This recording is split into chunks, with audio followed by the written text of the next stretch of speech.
abbaan kee dhibba yaasuu gola marratti jabboonno garaan kee jibba yaaduu sirratti barte dhaloonno kumkummeef geelloo sirbeenii yaasee suyyus godhaa'oo qadachoo jalatti ajjeesee waraabuu tarquu odaa'oo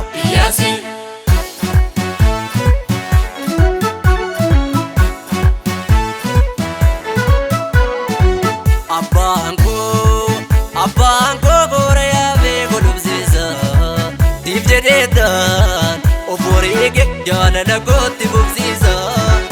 Abbaan koo boora yaabee godhubsiisa diif jedheetaan obborii kee jaalala kootti bubsiisa.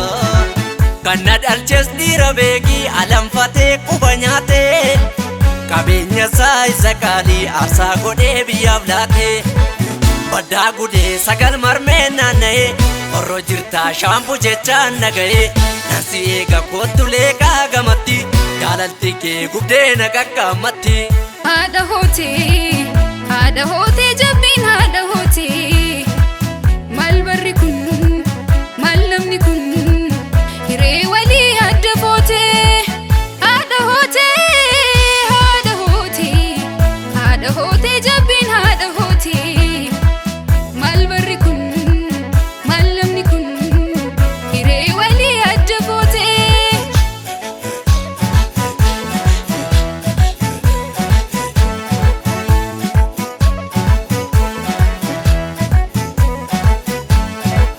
Abbaan kee wayyaa daaree maala guggatee kooroo garaan kee na yaadaaree an ururfadheen bo'oo daffinoo na yaana'oo daffiloo na yaasa'oo daffinoo noo torbanii daffiloo nol sokkani'oo.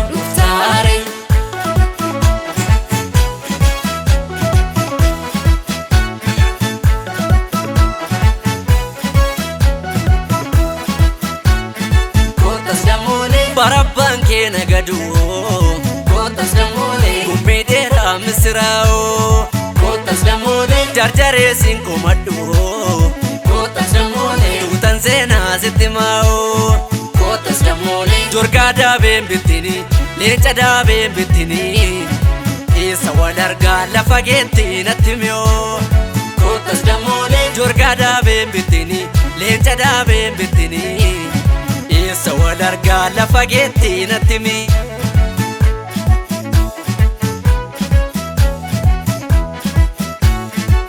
Ya kuruphee laga keenya minutaaltiin balaliitti takkumallee wajjin teenya lafti dhiitee nan bariitu wanda bookuu lamareeni uffadheesii uffachiisa kumkummeef geelloo sirbeeni adaabootaa si barsiisa barabbootaa sakaleessa yaadachiisii yaadachiifna toora tooraan gadi teenye adaab duudhaa wal barsiisna yayyaba abbootaa funaane gamtoomsi gamtaa wal faana sagalee kee sagaleessi nawaami kootu wal taana wallaggaa keessa na deema lafa jabaa morma laatee yeesi waamu nageessuu damma koo maaliree yoo gadi baate damma koo yoo gadi baate